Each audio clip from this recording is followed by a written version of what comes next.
আসসালামু আলাইকুম। আমন্ত্রণ বাংলাদেশের সংবাদে। আপনাদের সঙ্গে থাকছি সেলিনা তাওহিদ, সাদাত শাকির। শুরুতেই সংবাদ শিরোনাম।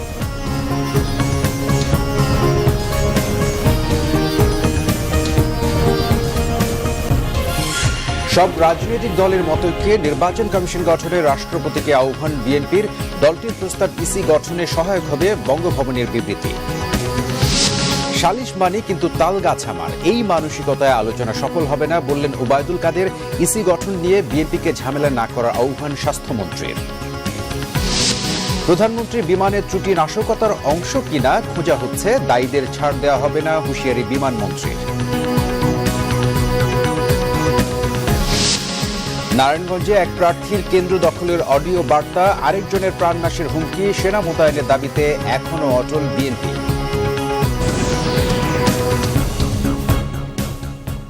দেখছিলেন সংবাদ শিরোনাম, এবারে বিস্তারিত। সব রাজনৈতিক দলের মতৈক্যের ভিত্তিতে নির্বাচন কমিশন গঠনের বিষয়টি রাষ্ট্রপতির সাথে সংলাপে তুলে ধরেছে বিএনপি। আলোচনার শেষে বিএনপির মহাসচিব মির্জা ফখরুল জানান, রাজনৈতিক সংকট উত্তরণে রাষ্ট্রপতির এই উদ্যোগ ফলপ্রসূ হবে। হৃদ্যতা ও সৌহার্দ্যপূর্ণ পরিবেশে আলোচনা হয়েছে। নির্বাচন কমিশন পুনর্গঠনে 13 দফা প্রস্তাব দেয়ার বেগম জিয়াকে ধন্যবাদ জানান রাষ্ট্রপতি। নির্বাচন কমিশন পুনর্গঠনে আলোচনার জন্য রাষ্ট্রপতির আমন্ত্রণে বিকেল 4:30টায় বঙ্গভবনে যান বিএনপি চেয়ারপারসন বেগম খালেদা জিয়া। বিএনপির মহাসচিব ও স্থায়ী কমিটির 11 সদস্যের প্রতিনিধি দল বেগম জিয়ার সাথে সংলাপে অংশ নেন।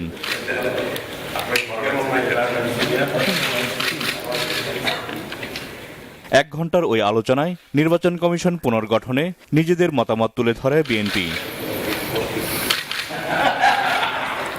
বৈঠক শেষে নয়াপল্টনের কেন্দ্রীয় কার্যালয়ে আলোচনার বিষয়বস্তু তুলে ধরেন বিএনপির মহাসচিব মির্জা ফখরুল ইসলাম আলমগীর। অত্যন্ত সৌহার্দ্যপূর্ণ পরিবেশে একটা উষ্ণ আমেজে এই আলোচনা হয়েছে এবং মহামান্য রাষ্ট্রপতি তার স্বভাবসুলভ যে আন্তরিকতা, সেই আন্তরিকতা দিয়ে তিনি দেশনেত্রী বেগম খালেদা জিয়াকে স্বাগত জানিয়েছেন, সদস্যদেরকে স্বাগত জানিয়েছেন, আর দেশনেত্রীকে ধন্যবাদ জানিয়েছেন যে দেশনেত্রী তার নেতৃত্বে অত্যন্ত গঠনমূলকভাবে সুন্দর কতগুলো প্রস্তাব উত্থাপন করেছেন, যেটা ভবিষ্যতে নির্বাচন কমিশন গঠন গণতন্ত্রকে প্রাতিষ্ঠানিক রূপ দিতে সহায়ক ভূমিকা পালন করবে বলে তিনি মনে করেন।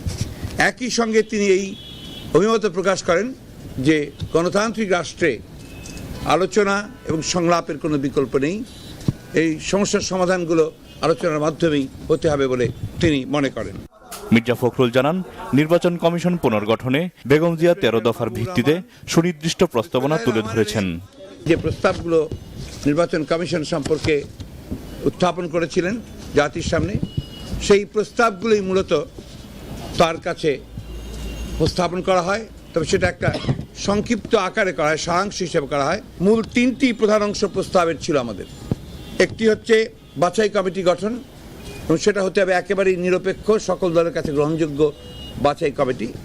দ্বিতীয়ত হচ্ছে নির্বাচন কমিশন গঠন, যেটাও সকলের কাছে গ্রহণযোগ্য এবং আপনার মতামতের ভিত্তিতে হতে হবে।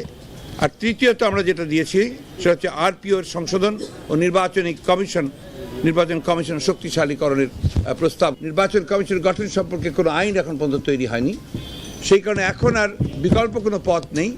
এটা সকল রাজনৈতিক দলের মতৈক্যের ভিত্তিতেই এই নির্বাচন কমিশন গঠন করবার উদ্যোগ মহামান্য রাষ্ট্রপতি নেওয়া প্রয়োজন বলে আমরা মনে করি। মহামান্য রাষ্ট্রপতি মনে করেন যে একটি সকলের কাছে গ্রহণযোগ্য, নিরপেক্ষ, সাহসী এবং যোগ্য নির্বাচন কমিশন গঠন করা জাতির জন্য অত্যন্ত প্রয়োজনীয়, এবং সেই কারণে সকল রাজনৈতিক দলের সমর্থন তিনিও আশা করেন। রাষ্ট্রপতির সংলাপের মধ্য দিয়ে একটি শক্তিশালী নির্বাচন কমিশন গঠন হবে বলে আশা বিএনপির। এর আগে 2012 সালের 11 ডিসেম্বর নির্বাচন কমিশন পুনর্গঠনে রাষ্ট্রপতির আমন্ত্রণে বঙ্গভবনে গিয়েছিলেন বিএনপি চেয়ারপারসন। জাহাঙ্গীর আকন্দ, বাংলা ভিশন, ঢাকা। এদিকে সার্চ কমিটি ও নির্বাচন কমিশন গঠন প্রক্রিয়া সম্পর্কে বিএনপি যে প্রস্তাব দিয়েছে তা নির্বাচন কমিশন গঠনে সহায়ক হবে বলে মন্তব্য করেছেন রাষ্ট্রপতি আব্দুল হামিদ। রাষ্ট্রপতি কার্যালয়ের সহকারী প্রেস সচিব মোহাম্মদ মাহমুদুল হাসান স্বাক্ষরিত প্রেস বিজ্ঞপ্তিতে এ তথ্য জানানো হয়েছে। বিএনপির সঙ্গে আলোচনা গণতন্ত্রের জন্য গুরুত্বপূর্ণ বলেও মন্তব্য করেন তিনি। রাষ্ট্রপতি নির্বাচন কমিশন গঠনে বিভিন্ন রাজনৈতিক দলের সহযোগিতা কামনা করেন। তিনি বলেন, যে কোনো আলোচনা সমস্যা সমাধানে বহুমুখী পথ দেখায়।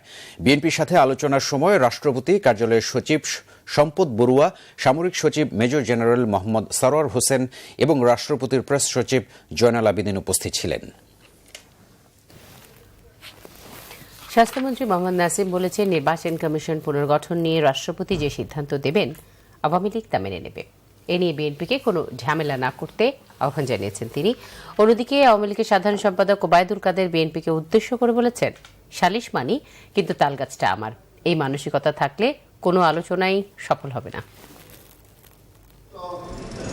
রাজধানীর ডিপ্লোমা ইঞ্জিনিয়ার্স ইনস্টিটিউশনে 14 দলের শরিক জাতীয় পার্টি জেপির বিজয় দিবসের আলোচনায় অংশ নেন স্বাস্থ্যমন্ত্রী মোহাম্মদ নাসিম।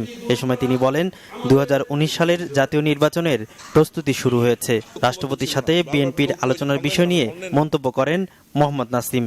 মাননীয় প্রধানমন্ত্রী বলেছেন, সবার পরামর্শ নিয়ে মহামান্য রাষ্ট্রপতি আলোচনা করে নির্বাচন কমিশন ঠিক করবে, এটা তার এখতিয়ার।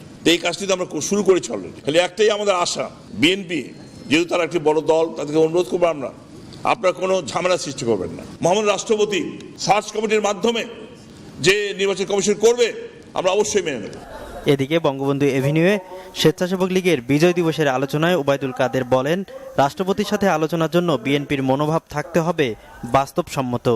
বিএনপি যদি মনে করে সালিশ মানি তালগাছটা আমার, তাহলে সংলাপ সফল হবে না। তাদেরকে রিয়ালিস্টিক অ্যাপ্রোচ নিয়ে এগুতে হবে, বাস্তবসম্মত তাদের মনোভাব থাকতে হবে। বিএনপি দেশ ও জনগণের উন্নয়ন চায় না, ক্ষমতায় যাওয়াই তাদের মূল লক্ষ্য বলেও অভিযোগ করেন দলটির সাধারণ সম্পাদক। সৈয়দ আব্দুল মুহিত, বাংলা ভিশন, ঢাকা। প্রধানমন্ত্রীকে বহনকারী বিমানের ত্রুটি নাশকতার অংশ কিনা তা গুরুত্বের সাথে খুঁজে বের করার চেষ্টা চলছে, জানিয়েছেন বেসামরিক বিমান পরিবহন ও পর্যটন মন্ত্রী রাশেদ খান মেনন। তিনি জানান, এই জন্য দায়ীদের বিরুদ্ধে আইনগত ব্যবস্থা নেওয়ার কথাও স্বীকার করেন এই ঘটনায় নিজের নৈতিক দায়ও। 27 নভেম্বর হাঙ্গেরি যাওয়ার পথে ত্রুটি দেখা দেওয়ায় তুর্কমেনিস্তানে জরুরি অবতরণ করে প্রধানমন্ত্রী শেখ হাসিনাকে বহনকারী বিমানটি। এই ঘটনায় সংশ্লিষ্ট কর্মকর্তাদের গাফিলতি রয়েছে এমন তথ্য মন্ত্রণালয় তদন্ত কমিটির রিপোর্টে এসেছে বলে জানান রাশেদ খান মেনন। এর আগেও বেশ কয়েকবার শেখ হাসিনার প্রাণনাশের চেষ্টা হয়েছে উল্লেখ করে মন্ত্রী জানান, ঘটনাটি খতিয়ে দেখা হচ্ছে সর্বোচ্চ গুরুত্বের সাথে। This is the highest security matter of the state, এবং এই ক্ষেত্রে অন্য কোনো বিষয়ে অন্য কোনো বিবেচনা এখানে কার্যকর হবে না। একটি বিবেচনা, সেটি হচ্ছে প্রধানমন্ত্রী বঙ্গবন্ধু কন্যা শেখ হাসিনার নিরাপত্তা। এই বিষয়টি বিবেচনার মধ্যে আছে এবং সেই রেখেই সমস্ত কাজ পরিচালনা হচ্ছে। গাফিলতির অপরাধে এরই মধ্যে বিমানের 9 কর্মকর্তা কর্মচারীকে সাময়িক বরখাস্ত করা হয়েছে। আরও যাদের নাম আসবে তারাও ছাড় পাবে না বলে জানানো হয় সংবাদ সম্মেলনে। একটি বিষয়ে 3টি তদন্ত রিপোর্টের ভিত্তিতে এসছে, সেটি হলো এই সমস্ত ঘটনাটি অর্থাৎ বিনা ঢিলে হওয়ার ব্যাপারটি এটা মনুষ্য সৃষ্ট। এই মনুষ্য সৃষ্ট বিষয়টি আজকে নাশকতামূলক কিনা এটা আইনের আওতায় এনে আজকে তদন্ত এবং বিচার করতে হবে, এবং এর ভিত্তিতে আইনি পদক্ষেপ গ্রহণ করে তার জন্য যে শাস্তি বিধান থাকে সেই শাস্তি প্রদান করতে হবে। বিমানে ভিভিআইপির নিরাপত্তা আরও জোরদারের সুপারিশও রয়েছে তদন্ত প্রতিবেদনে। মাহফুজুর রহমান, বাংলা ভিশন, ঢাকা। নিখোঁজ বলে কোনো শব্দ নাই, আবারও বললেন স্বরাষ্ট্রমন্ত্রী। আইন শৃঙ্খলা বাহিনীর তৎপরতায় অনেকেই ফিরে এসেছে, বাকিরাও উদ্ধার হবে বলে দাবি তার। রাজধানীর মিরপুরে ফায়ার সার্ভিস ও সিভিল ডিফেন্স সপ্তাহের উদ্বোধন শেষে সাংবাদিকদের এসব কথা বলেন স্বরাষ্ট্রমন্ত্রী আসাদুজ্জামান খান কামাল। তিনি বলেন, ঢাকা বিশ্ববিদ্যালয়ের ছাত্র জুবায়েরকে কারা গুলি করেছে তাদের খুঁজে বের করতে এরই মধ্যে মাঠে নেমেছে আইন শৃঙ্খলা বাহিনী। আর সাম্প্রতিক সময়ে রাজধানী সহ সারা দেশে অবৈধ অস্ত্রের খোঁজে আইন শৃঙ্খলা বাহিনী মাঠে নেমেছে বলেও জানান মন্ত্রী। তিনি বলেন, এসব অবৈধ অস্ত্রের যোগানদাতাদের কাউকেই ছাড় দেওয়া হবে না।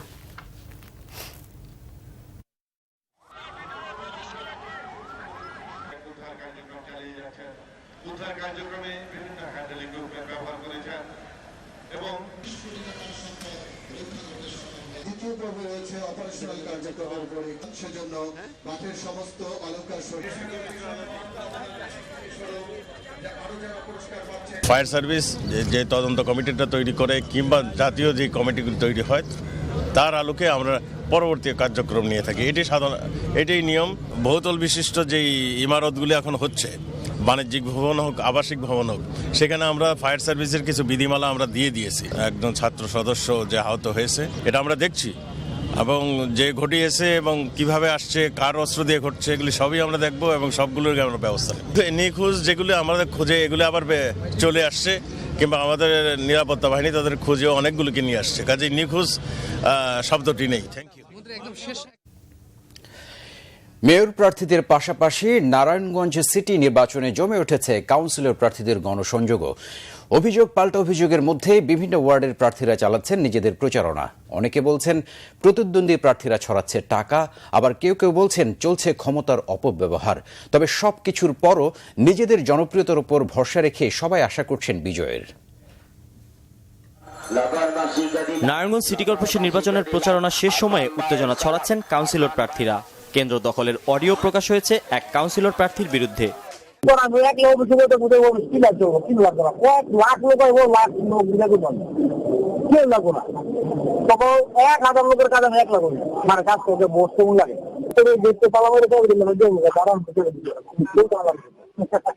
তবে এই অডিও নিজের নয় বলে অস্বীকার করেন ১ নম্বর ওয়ার্ড কাউন্সিলর প্রার্থী ওমর ফারুক। আমি এইভাবে বলি নাই, আমি শুনতে সময় পাই নাই, আমি শুনবো, কারণ আমার মনে হয় ওইটা আমার না। অন্যদিকে প্রাণনাশের হুমকির অভিযোগ করেছেন প্রয়াত প্যানেল মেয়র নজরুল ইসলামের স্ত্রী ও ২ নম্বর ওয়ার্ড কাউন্সিলর প্রার্থী সেলিনা ইসলাম বিউটি। আর নির্বাচন থেকে যদি তুই সইরা না যাস তাইলে তোরা নজরুলের মতো সহায় দেব। এদিকে সকাল থেকেই প্রচারণায় নেমে পড়েন নারায়ণগঞ্জ সিটি কর্পোরেশন নির্বাচনের ওয়ার্ড কাউন্সিলর প্রার্থীরা। ১৪ নম্বর ওয়ার্ডের কাউন্সিলর প্রার্থী মনিরুজ্জামান মনির অভিযোগ করেন তার প্রতিদ্বন্দ্বীর লোকজন তাকে হুমকি দিচ্ছেন। হুমকি দুমকি কেউ ভোট দিতে যেতে দেয় না, কোনো ভোটার স্লিপও তারা দিতে দেয় না। কারা এরা? শফি প্রধানের লোকেরা। তবে অভিযোগ অস্বীকার করে শফিউদ্দিন প্রধান শফি বলেন ৫ বছর কাউন্সিলর থেকেও মনির উন্নয়ন করতে পারেনি, তাই জনগণ তার থেকে মুখ ফিরিয়ে নিয়েছে। বরঞ্চ আমার নেতাকর্মী ভয়ভীতি অনুভব করছে, কারণ তারা বিভিন্ন জায়গায় আমার মহিলা কর্মীদেরকে, আপনি একটু আগে শুনেছেন যে শুধু লিফলেট দেওয়া যাও, বোঝানোর দরকার নাই, একটা মানুষকে বুঝাইতে হয় ভোট চাইতে হইলে, তারা ভয়ভীতি দেখায় আমাকে। উত্তপ্ত নারায়ণগঞ্জ সিটি কর্পোরেশনের ১৮ নম্বর ওয়ার্ডও কাউন্সিলর প্রার্থী কবির হোসেন অভিযোগ করেন টাকার বিনিময়ে ভোট কিনতে চাচ্ছেন তার প্রতিদ্বন্দ্বী প্রার্থী। আমার ওয়ার্ডবাসী পূর্বের কাউন্সিলর থেকে ভালো ব্যবহার পায় নাই। প্রথমত আমি এনশিওর করতে চাই তাদের এই ভালো ব্যবহারটা দেব, এবং মাদককে আমার এই সমাজের সমস্ত স্তরের লোক নিয়ে এই মাদককে আমি নির্মূল করবো ইনশাল্লাহ। অন্যদিকে ১৫ নম্বর ওয়ার্ডের কাউন্সিলর প্রার্থী জিএম আরমান বলেন টানবাজার সহ তার এলাকার ভোটারদের আধুনিক ও শিক্ষিত করে গড়ে তোলাই হবে তার প্রধান লক্ষ্য। এখানে একেবারেই শিক্ষার হার কম বললেই চলে। ওইখানে ওই শিক্ষার ব্যবস্থা করার জন্য যে নৈশ স্কুল এবং কারিগরি শিক্ষা, এগুলো ইচ্ছা করলে একজন কাউন্সিলর মেয়রের সাথে সমন্বয় করে বিভিন্ন সাহায্য সংস্থা আছে, এডিবি, ওয়ার্ল্ড ব্যাংক, জাইকা, এগুলো যদি তাদের সহযোগিতা নেওয়া যায় তাহলে এই কাজটা করা যাবে। নির্বাচনী প্রচারণায় পিছিয়ে নেই সংরক্ষিত মহিলা আসনের কাউন্সিলর প্রার্থীরাও। ১৪, ১৫ ও ১৬ নম্বর ওয়ার্ডের সংরক্ষিত প্রার্থী শারমিন হাবিব বিন্নি বলেন সংরক্ষিত মহিলা আসনের কাউন্সিলরদের কাজের সুযোগ কম থাকলেও ব্যক্তিগত উদ্যোগে এলাকার নারী ভোটারদের সঙ্গেই আছেন তিনি। আমি যেহেতু নারী, আমি আরেকটা নারীর অবস্থা বুঝতে পারি। আমি অবশ্যই ব্যক্তিগতভাবে তাদের পাশে থাকবো এবং থাকার চেষ্টা সবসময় করে যাব। নির্বাচনের পরিবেশ আপাতত সুষ্ঠু দাবি করলেও নির্বাচনের দিন বা তার আগের রাতে পরিস্থিতি নিয়ে শঙ্কা প্রকাশ করেন অনেক ওয়ার্ড কাউন্সিলর প্রার্থী। Sanjid Ahmed, Bangla vision, Narayanganj. Narayanganj city corporation নির্বাচনে সেনা মোতায়েনের আবারও দাবি জানিয়েছে বিএনপি। সকালে নয়াপল্টনে বিএনপির কার্যালয়ে এক সংবাদ সম্মেলনে এই দাবি জানান দলের সিনিয়র যুগ্ম মহাসচিব রিজভী আহমেদ। তিনি বলেন নির্বাচনী কর্মকর্তা হিসেবে সরকার দলীয় লোকদের নিয়োগ দেওয়া হচ্ছে। ছাত্রলীগ ও যুবলীগের যেসব নেতাকর্মী পুলিশ বাহিনীতে রয়েছেন তাদের নির্বাচনে দায়িত্ব পালনে নারায়ণগঞ্জে পাঠানো হচ্ছে বলে অভিযোগ করেন রিজভী আহমেদ। তিনি বলেন মানুষ যাতে নির্বিঘ্নে ভোট দিতে পারেন এমন পরিবেশ তৈরি দৃশ্যমান কোনো পদক্ষেপ নেয়নি নির্বাচন কমিশন। রিজভী দাবি করেন যদি ভোটের সুষ্ঠু পরিবেশ তৈরি করা হয় তবে ধানের শীষের পক্ষে নীরব বিপ্লব ঘটবে।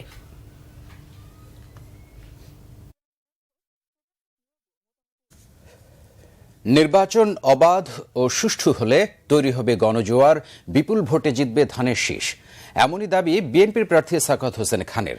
আর অন্যদিকে আওয়ামী লীগের ডাক্তার সেলিনা হায়াৎ আইভীর বিশ্বাস, সব শঙ্কা কাটিয়ে নৌকাকে জেতাবে ভোটাররা। নারায়ণগঞ্জ থেকে ফিরে আরও জানাচ্ছেন শারমিন ইব্রাহিম, ক্যামেরায় আমানুল্লাহ ওয়ালস। নারায়ণগঞ্জ সিটি কর্পোরেশন নির্বাচনের বাকি আর 3 দিন, ভোটারদের কাছে যাওয়ার সুযোগ মাত্র 2 দিন। সকাল থেকেই প্রার্থীরা তাই গণসংযোগে ব্যস্ত। রবিবারও শীতলক্ষা নদীর ওপারে বন্দর এলাকায় প্রচারণায় নামেন বিএনপি প্রার্থী সাখাওয়াত হোসেন। নবীগঞ্জ গুদারাঘাট এলাকার অলিতে গলিতে ভোটারদের কাছে ভোট চান তিনি। আর এখন পর্যন্ত নির্বাচনী পরিবেশকে দেখছেন মন্দের ভালো হিসেবে। এই পরিবেশটা আরও ইচ্ছা করলে রিটার্নিং অফিসার আরও উন্নত করতে পারেন, সরকার আরও উন্নত করতে পারেন। মানুষ যেভাবে এই ধানের শীষের প্রতি যেভাবে তাদের আগ্রহ দেখাচ্ছে, এই নির্বাচন যদি অবাধ, সুষ্ঠু ও নিরপেক্ষ হয় তাহলে আমরা অনেক ব্যাপক ব্যবধানে ইনশাল্লাহ ওই যে নীরব বিপ্লবের মাধ্যমে আমরা এখানে বিজয়ী হব। এদিকে নগরীর 2 নম্বর রেলগেট এলাকায় বিকেলে বিএনপি প্রার্থীর পক্ষে প্রচারণা চালান দলের ভাইস চেয়ারম্যান আব্দুল্লাহ আল নোমান। সুষ্ঠু নির্বাচন নিয়ে ভোটারদের শঙ্কার কথা জানান তিনি। আইবি যাদের বিরুদ্ধে তার আন্দোলন ছিল, যাদের বিরুদ্ধে তার বক্তব্য ছিল, তারা কিন্তু তার চারিপাশে। কাজেই আগের আইবি আর আজকের আইবিকে চিন্তা করে জনগণ ভোট দেবে না। ব্যক্তিগতভাবে আইবি অনেক ভালো থাকতে পারে, কিন্তু আইবির চারিপাশে যে ঘেরাও, তার যে মার্কা নৌকা, এটাকে জনগণ ভয় পাচ্ছে। অন্যদিকে নদীর ঘাট ঘেঁষে হাজীগঞ্জ এলাকায় সকালে সুষ্ঠু নির্বাচন উপহার দেওয়ার চেষ্টা নির্বাচন কমিশনের। নির্বাচনী কর্মকর্তা তারা এই অধিকারে নিজেদের অধিকারের মধ্যে সচেতন থাকুক, ভোট দেখ এবং ভোটও রক্ষা করুক। নারায়ণগঞ্জে যে গণজোয়ারের সৃষ্টি হয়েছে এবং মানুষ যাতে স্বতঃস্ফূর্তভাবে। নির্বাচন কমিশনের নির্বাচনী কর্মকর্তা নেতিবাচক প্রভাব পড়েছে। দুপুরে এক সংবাদ সম্মেলনে বলা হয়, যোগ্যতা না থাকলেও যার রাজনৈতিক সম্পৃক্ততা আছে তাকেই প্রভাষক হিসেবে নিয়োগ দিতে নানা অনিয়মের আশ্রয় নেয় বিশ্ববিদ্যালয় কর্তৃপক্ষ। যেসব ডিন বা কমিটির সদস্যরা শিক্ষক নির্বাচনের দায়িত্বে থাকেন, তারা অন্যায় সুবিধা নিয়ে থাকেন, এমনকি প্রার্থীকে দিয়ে বাজার করিয়ে নেওয়ারও প্রমাণ পেয়েছে টিআইবি। 8টি বিশ্ববিদ্যালয় 3 থেকে 20 লাখ টাকা ঘুষের বিনিময় হয়েছে বলেও গবেষণায় দেখানো হয়েছে। সংস্থাটি বলছে, বেশিরভাগ বিশ্ববিদ্যালয় নিয়োগ বোর্ডে উপাচার্য বা উপ উপাচার্যের পছন্দের বা ক্ষমতাসীন রাজনৈতিক মতাদর্শের অনুসারী বিশেষজ্ঞ দ্বারা নিয়োগ বোর্ড গঠন হয়। পছন্দের শিক্ষককে নিয়োগ দিতে পরীক্ষার প্রশ্নপত্র আগে সরবরাহ করা হয়। গবেষণায় মোট 13টি সরকারি বিশ্ববিদ্যালয় থেকে তথ্য সংগ্রহ করা হলেও সেগুলোর নাম বলেনি টিআইবি। এমনকি গুণগত গবেষণা হওয়ায় দুর্নীতির মাধ্যমে নিয়োগ পাওয়া শিক্ষকদের পরিচয় কিংবা কতজন শিক্ষক এই প্রক্রিয়ায় নিয়োগ পেয়েছেন তাও প্রকাশ সম্ভব নয় বলে জানিয়েছেন টিআইবি নির্বাহী পরিচালক ডক্টর ইফতেখারুজ্জামান।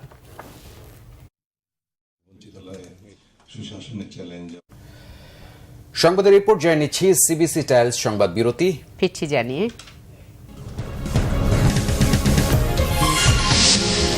হয়রানি, গ্যাস বিদ্যুতের সংকট ও অবকাঠামো উন্নয়নের অভাবে